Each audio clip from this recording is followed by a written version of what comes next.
Cricket और सियासत का ये खेल, आखिर उस एक बड़े यू टर्न के पीछे की कहानी क्या थी? आइए जानते हैं। तो मैच तो अब होकर रहेगा। जी हाँ, बिल्कुल सही सुना। हफ्तों तक जो कंफ्यूजन था, जो अनिश्चितता थी, वो सब अब खत्म।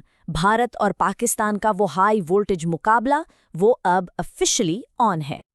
लेकिन सवाल ये उठता है कि आखिर ये नौबत आई ही क्यों? मतलब मैच होगा या नहीं, इस पर इतना शक था ही क्यों? तो चलिए इस पूरी कहानी को ना परत दर परत खोलते हैं। पहले देखेंगे वो अचानक वाला यू टर्न, फिर जानेंगे कि झगड़े की असली जड़ क्या थी, पाकिस्तान की मांगे क्या थी, आईसीसी ने कौन सा तुरुप का इक्का फेंका, और सबसे जरूरी असली वजह क्या है कि ये मैच हो रहा है। तो सबसे पहले बात करते हैं उस अचानक लिए गए फैसले की, उस सडन यू टर्न की। सोचिए, हफ्तों तक पाकिस्तान के तरफ से यही सुनने में आ रहा था कि भाई हम बॉयकॉट करेंगे, हम नहीं खेलेंगे। और फिर अचानक एकदम से पाकिस्तान सरकार कहती है ठीक है, टीम जाएगी। मतलब सब हैरान थे कि ये हुआ क्या। अब आता है कहानी का सबसे दिलचस्प हिस्सा। आप सोच रहे होंगे कि ये पूरा मामला भारत पाकिस्तान का है ना? जी नहीं, इस झगड़े की असली जड़ कहीं और ही थी। तो हुआ ये कि सारा खेल शुरू हुआ बांग्लादेश से। उनका आईपीएल को लेकर कुछ मसला था और उन्होंने साफ साफ कह दिया कि वो अपनी टीम भारत नहीं भेजेंगे। उनकी मांग थी कि मैच किसी न्यूट्रल वेन्यू पर हो। और बस यहीं पर पाकिस्तान ने सीन में एंट्री ली।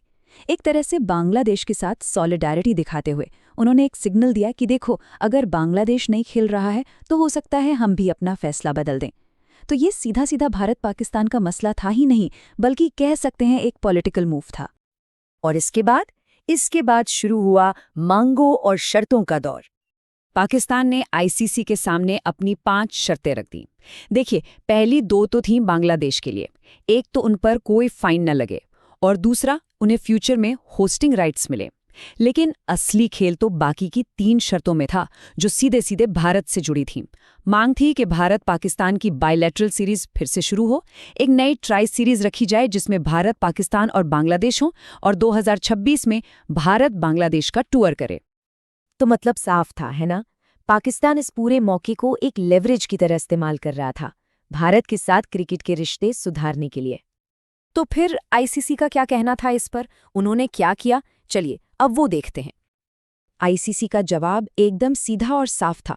उन्होंने कहा, देखिए, जो मांगे भारत से जुड़ी हैं वो हमारे अधिकार क्षेत्र से बाहर हैं। मतलब ये तो 2 देशों की सरकारों के बीच का मामला है, इसमें आईसीसी कुछ नहीं कर सकती। तो आईसीसी ने एक तरह से पाकिस्तान के सामने एक सीधी सीधी चॉइस रख दी।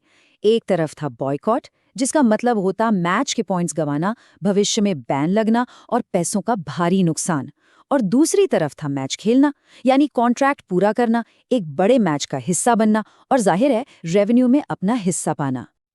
और ये रेवेन्यू कोई छोटी मोटी रकम नहीं थी। हम यहाँ बात कर रहे हैं मिलियंस ऑफ डॉलर्स की। इतना पैसा दांव पर लगा था। तो फिर आखिर में फैसला क्या हुआ?